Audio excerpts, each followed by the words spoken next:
Hey everyone, welcome back to the channel. This is our Lakshadweep adventure vlog where we'll be taking you through a thrilling 3 night 4 day itinerary in this tropical paradise. On day 1, we'll kick things off by relaxing on some of the most beautiful beaches, soaking in the sun and crystal clear waters.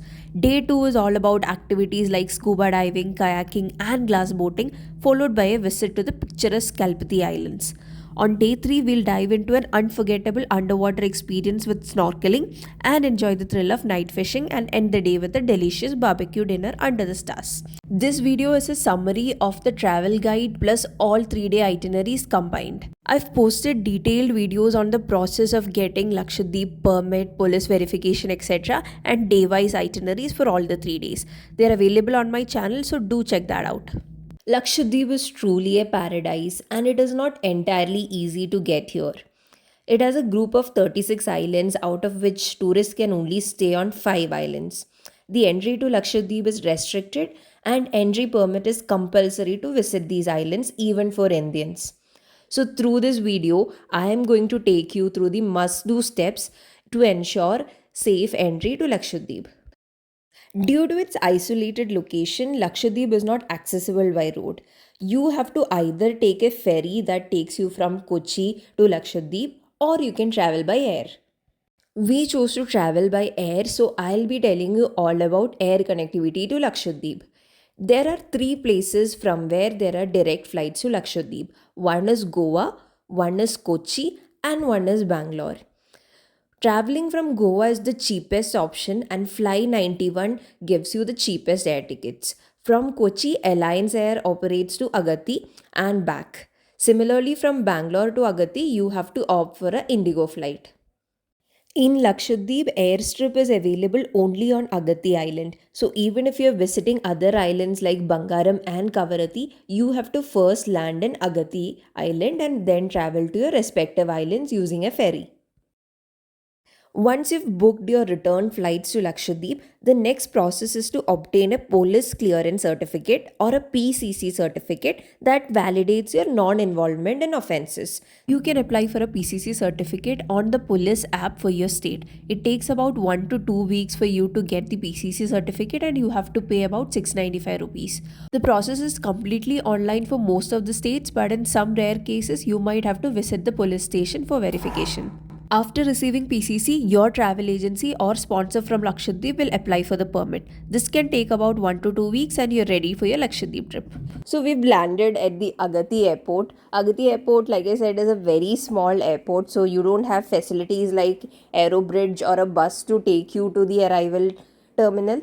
So we had to walk all the way till the terminal, and our bags were also carried manually by a person.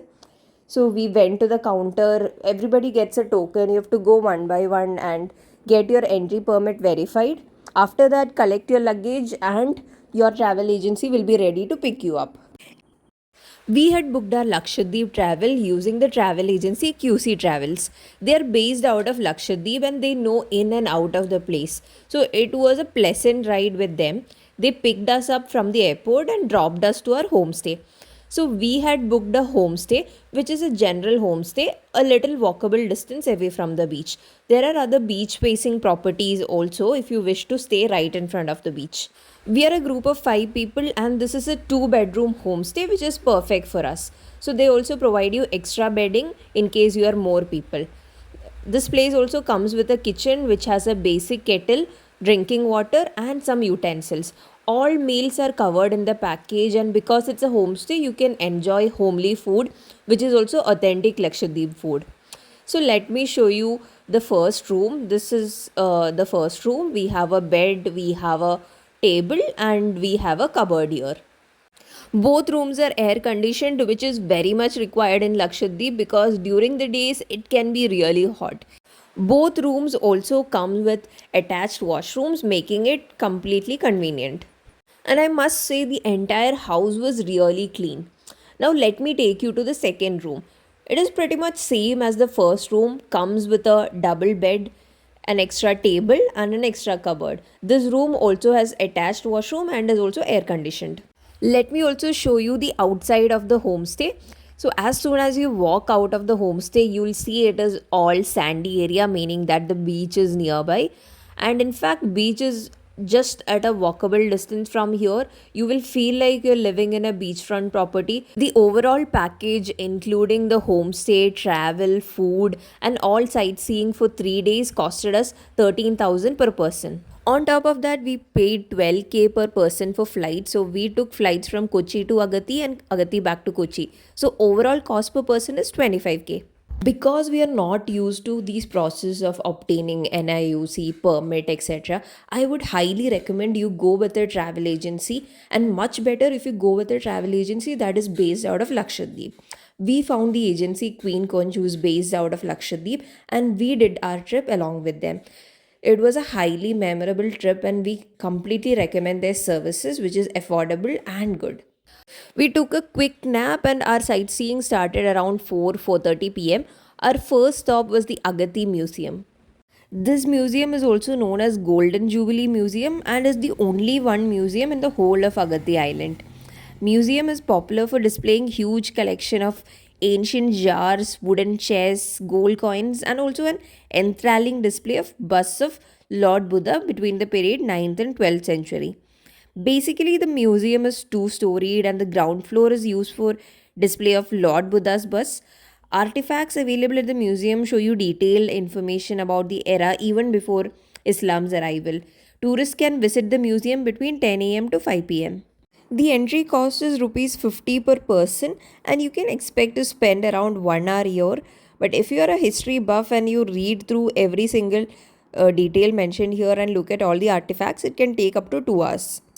After the museum, we kickstarted an adventure with a guided tour of Agathi's most scenic spots. We went to this beach. I asked for the name. They did not have a specific name for the beach, apparently, but they call it Harbor Beach. So I was told this is Harbor Beach. There is a floating bridge here.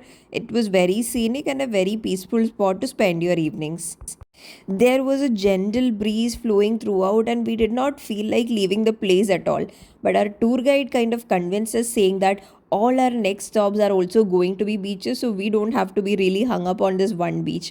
But given this beach had a floating bridge, which is quite unique, we don't have many floating bridges in Kerala, so we spent some time around there and then proceeded towards our van for our next destination. After Harbour Beach, we were taken to two spots known as the East Jetty and West Jetty. This right here is the East Jetty. So, this is a ship which carries food from the city to the island. So, most of the canned foods, vegetables all come from Kochi. So, this is one such ship bringing all those things to Lakshadweep. As expected, this place was not crowded and only had workers, and we spent a serene evening here. After Eastern Jetty, we again got into our cab and then proceeded towards our next destination. It was almost time for sunset, and they told us that the beach that we are going to is the best spot for sunset in Lakshadweep. This beach is known as the Andam Beach, and oh boy, they were not kidding. There was such a beautiful golden hue throughout this beach.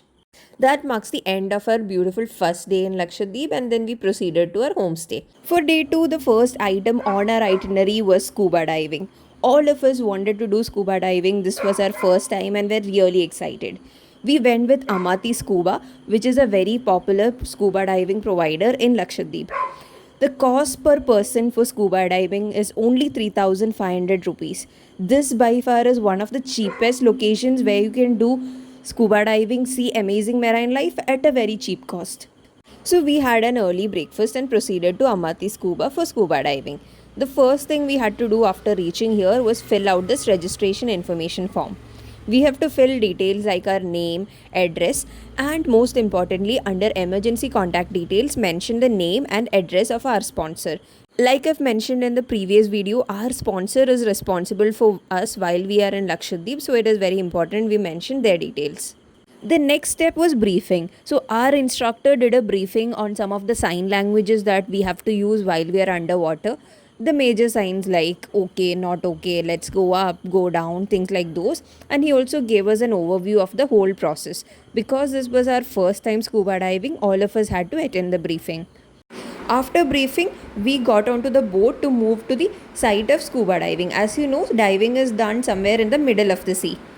Here you can see our instructor. He's making sure that all life jackets are working properly and the oxygen cylinders are filled properly. Every time before we get into the water, they have to complete these checks. So before you start descending into the water, they first take you down and try to acclimatize you with the water. So you float around for about 5-10 minutes, and once you're comfortable with the water and once the instructor is also sure that you are comfortable with the water, only then you start proceeding downwards. This is a very crucial step which helps people who have a fear of water overcome that before going down. Otherwise, what happens is people usually try to go down first, they get scared because they are not used to water, and they feel undue pressure and want to come back. So this very step where they try to acclimatize you with the water is very important. This is the step where you kind of regulate your breathing and try and understand the equipment, the snorkeling gear, everything, so that once you go down, you are very comfortable and you can spend your time enjoying the marine life. So there are two kind of dives. There is a deep water dive and there is a coastal dive. Because we were all first timers, we had opted for the coastal dive. Coastal dive costs 3,500 rupees and deep water costs 4,500 rupees. So if you're not doing deep water, you do not have to wear oxygen cylinder yourself or any fins on your feet. Your instructor will carry the oxygen cylinder and they'll also wear fins and they'll help you guide towards all steps of the process. Photography and videography is included in the package cost, and you can get pictures and videos of your scuba diving shot in a GoPro few hours after your dive. I must mention that all instructors of Amati Scuba were very patient with us and allowed us our own time to get familiarized with this process. This is also a very important reason why you should do your scuba diving in Lakshadweep as compared to other commercial areas.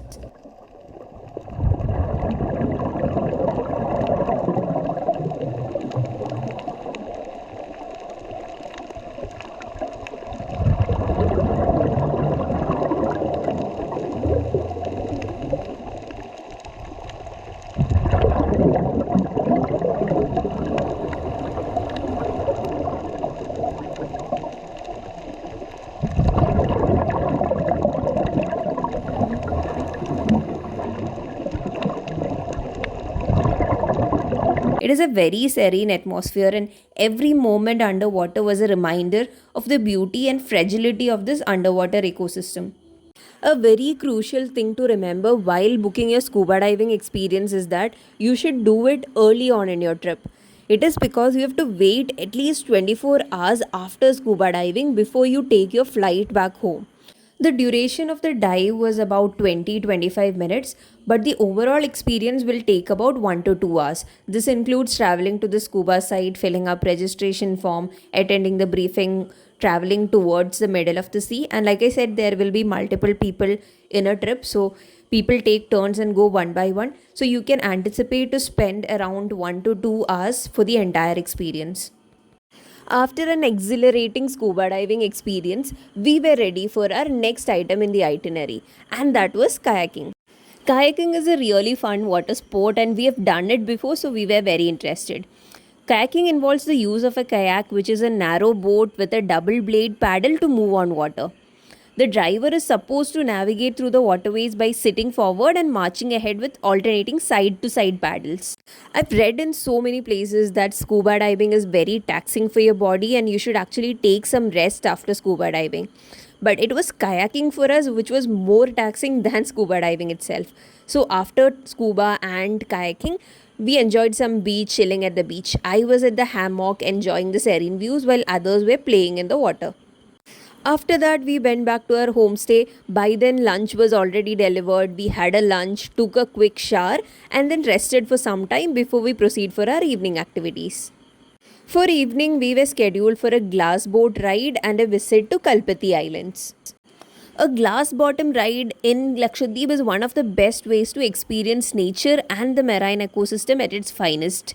We saw pretty much the same kind of fishes and corals that we saw while doing scuba diving.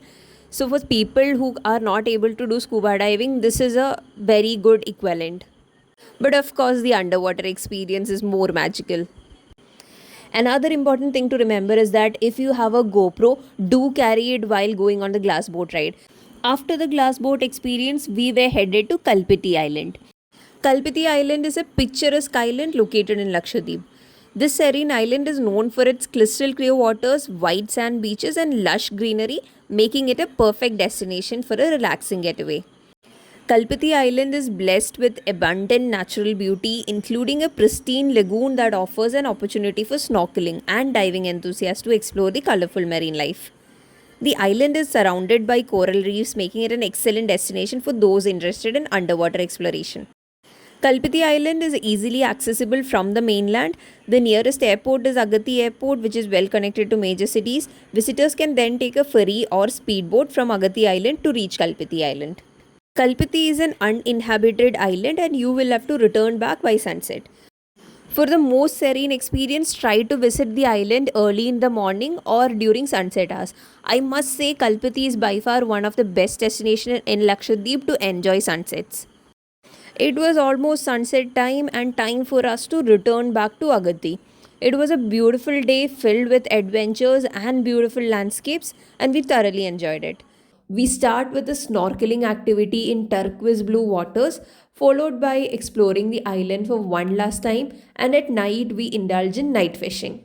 We are doing our snorkeling activity in Andan Beach, and the waters are crystal clear turquoise blue. Look at those waters.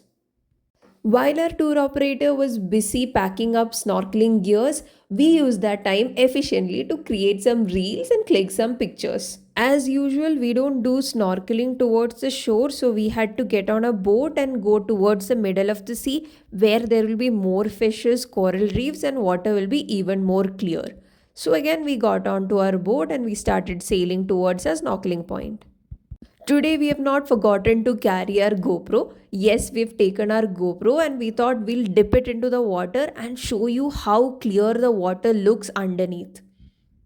The next step was to put on our life jackets and snorkeling gears, get accustomed to breathing through snorkeling gear, and then take a dip in the water. Because we are wearing life jackets, there is no chance of sinking. Even then, one of the tour operators will be with us to guide us through our first few minutes in floating. And once they see that we are comfortable underwater, they'll leave us and let us float on our own. Even though I've tried snorkeling before in Thailand and Maldives, all of them were towards the shore and it was not as deep as this. So, this was actually my first experience snorkeling in the middle of crystal clear waters. The most important thing again is to not panic and enjoy the time underwater. After I was done floating for the first few minutes, it was time to take an unforgettable journey through the vibrant coral reefs teeming with marine life and serene lagoons. I got a packet of biscuits to feed the fish, so when you start dropping biscuits, a lot of fishes start coming next to you. Lakshadweep is truly one of India's most stunning and untouched tropical destinations. Look how crystal clear the waters are. From swimming with colorful fish to exploring the underwater world of these pristine islands, this is a snorkeling experience like no other. This snorkeling experience was a part of our package and we did not have to pay anything extra for this. While there were photos and videos available for scuba diving, for snorkeling, you won't be getting any photos and pictures. So, if you have your own GoPro, you can take it and then you can click pictures. The tour operators will help click your pictures, or if you want and if you're comfortable, you can carry the GoPro on your own. After snorkeling, you'll be taken back to the shore. If you wish to, you can play in the water for some time and then you can go back to your home, change your clothes, have lunch, and rest for some time. In the evening, we had some time for ourselves because our next activity was night fishing. It was due only until 8 pm. So, we had some time in the evening to wander through all the beaches in Lakshadweep next to our homestay. It was a Sunday and we could see a lot of locals in these beaches. We were still able to find a corner which did not have many people, and it was such a soothing experience. This was one thing we discovered during our evening patrol. There were fishes that were hanging on sticks. We first did not understand what it is for. Salt was also sprinkled on these fishes. Later, we understood that because Lakshadweep has an abundance of fishes, whatever fishes are left over, they kind of sprinkle salt and dry it for the days when it is raining and when they can't go for fishing. We had tea and some snacks from a local shop nearby and then went back to our homestay. After dinner, it was time to take a off beaten path. Tonight, we are going to try our hand at something a little different. We are going night fishing in one of the most beautiful places on earth. Now, I have heard some incredible stories about the fish here, and I'm really excited to see if we can catch some amazing fish. So, let's dive right in. So we've got our gear ready. Unlike traditional fishing where you use a fishing rod, here we use traditional methods for fishing. Think of something like a hand line. Because we are not using a fishing rod, again we don't need worms or any kind of baits. Night fishing isn't like the day, it is quieter, calmer, and a bit more mysterious. The fish comes to life when the sun sets, and you never know what might be on the other end of your line. A lot of times, the best catches happen when you least expect them. It's pretty much a waiting game. Once we've caught the fishes, these fishermen actually start cleaning up the scales so that by the time we reach the land, we can directly put them into the grill. This big fish that you see here is called hamur, and in general, most of the fishes that we caught were really huge. Night fishing is not a part of our package, and we had to pay rupees 1000 per person extra. If you're interested in doing night fishing, inform your tour operator in advance so that they can team you up with a set of fishermen who will be going out for night fishing. We had expressed interest in night fishing a couple of days before, so on our last night in Lakshadweep, we were taken for the night fishing experience. The pickup for fishing was somewhere around 7. We reached the sea around 7:30. Next couple of hours were spent fishing, and then we got back to the homestay. We changed our clothes and went back to the place where they were grilling fishes for us. So all the fishes that you catch during the process, you can also grill and eat them up. So rupees 1000 is inclusive of the fishing experience as well as eating all these fish. This was a totally different experience. Imagine going out fishing, taking the fish back, and eating it in a couple of hours. This will be by far the freshest catch in your life. The people here had started grilling the fish even before we came, so the fish was almost ready by the time that we reached. Now let's take the fish out of the grill, and it's time to do a taste test.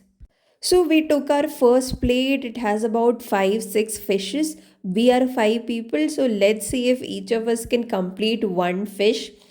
These are actually really huge. There is a lot of meat coming in from the fish. Though it's steaming hot, you can't resist picking the fish and putting them into your mouth. And after tasting such fresh fish, I am sure it will be difficult to go back to the fish that we are used to eating, the ones that come up in ice. We had already had some dinner back home because we thought this won't be enough as a dinner, but trust me, this meal was very, very filling. For people who really don't have access to freshwater fish, this is going to be a game changer.